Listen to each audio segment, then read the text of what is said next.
Assalamualaikum warahmatullahi wabarakatuh. Kami dari kelompok 3 kelas 11G. Saya Anggun Aprilia. Saya Eka Putri Cahyaningrum.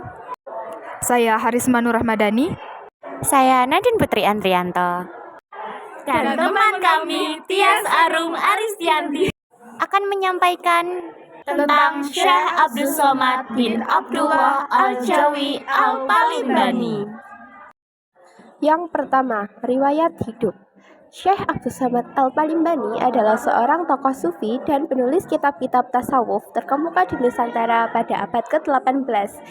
Ia lahir di Kesultanan Palembang pada tahun 1116 Hijriah atau 1704 Masehi dengan nama lengkap Abdul Somad bin Abdullah Al-Jawi Al-Palimbani dan memiliki peran penting dalam penyebaran Islam di wilayah Palembang dan sekitarnya.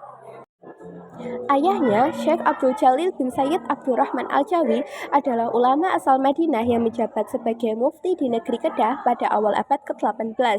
Sementara itu, ibunya merupakan perempuan asli Palembang.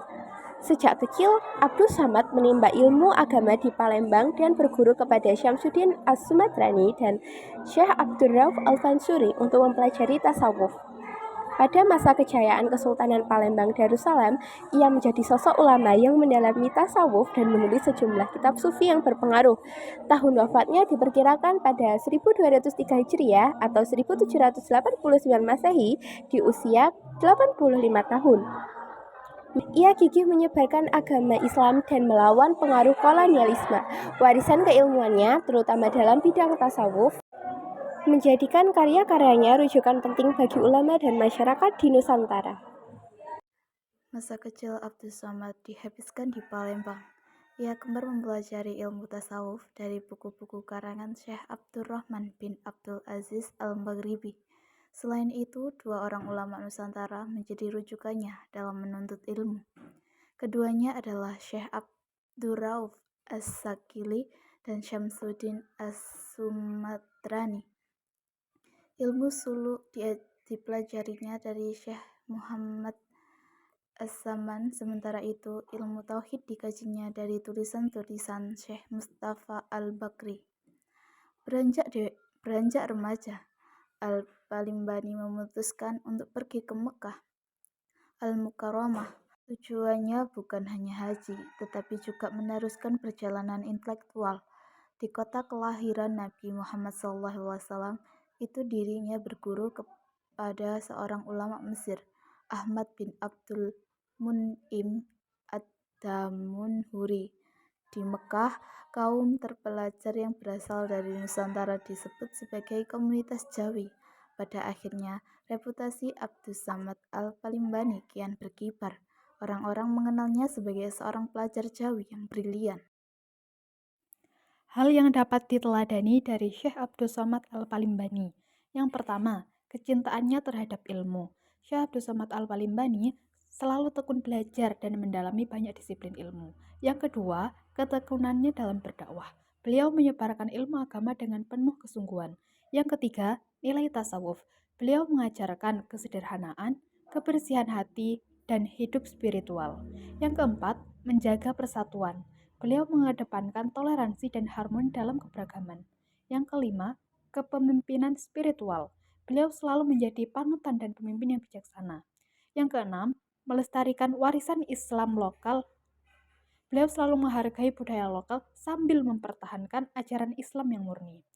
Syekh Abdul Somad Al-Palimbani dalam setiap yang dilakukannya mengajarkan pentingnya ilmu, dakwah, kesederhanaan, toleransi, kepemimpinan, dan pelestarian budaya Islam yang tentunya sangat baik bagi kita untuk meneladaninya. Selanjutnya adalah karya dan pengaruh.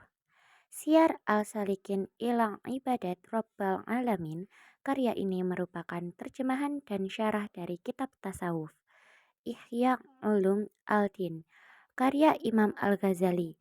Kitab ini menjadi panduan penting bagi umat Islam di Nusantara untuk mendalami ilmu tasawuf dan akhlak. Hidayat Al-Salikin fi Suluk Maslak Al-Muttaqin. Karya ini juga menguraikan ajaran tasawuf dengan bahasa yang mudah dipahami masyarakat Melayu. Buku ini menjadi salah satu referensi utama dalam bidang tasawuf di Nusantara. Tafsir Al-Murad. sebuah tafsir yang memberikan penjelasan dan pemahaman lebih mendalam tentang ayat-ayat tertentu dalam Al-Quran. Terdapat perdebatan mengenai tahun wafat dan tempat kematian Syekh Abdul Samad Al-Palimbani. Dr. M. Chatib Kuswain mengutip dalam bukunya bahwa Al-Palimbani hidup hingga usia 124 tahun pada 1828 Masehi. Namun, Dr. Asyumardi Asra tidak setuju, menganggap Al-Palimbani wafat di Arabia sekitar 1785–1789 Masehi. Menurut Azra, ada kemungkinan Al-Palimbani wafat setelah menyelesaikan karyanya Syair al-Solikin pada 1789 ketika ia berusia sekitar 85 tahun. Namun, Ustaz Wan Zakir menolak pendapat Al-Baitar dan Azra yang menyebut tahun wafatnya 1785 Masehi karena Al-Palimbani diketahui masih menulis hingga tahun 1789.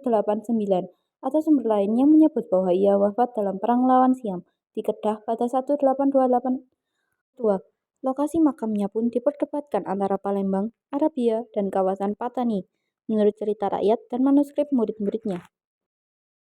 Sekian dari kami, terima kasih.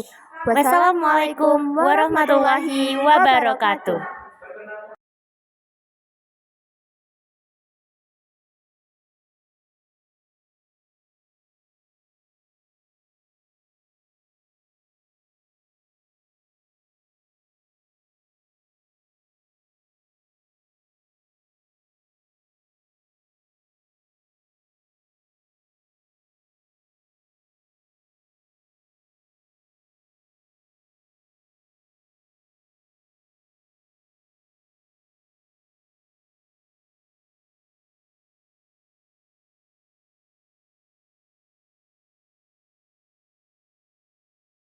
Syiar al-Salikin ila Ibadat Rabbil Alamin. Karya ini merupakan terjemahan dan syarah dari kitab tasawuf Ihya Ulum al-Din karya Imam Al-Ghazali. Kitab ini menjadi panduan penting bagi umat Islam di Nusantara untuk mendalami ilmu tasawuf dan akhlak.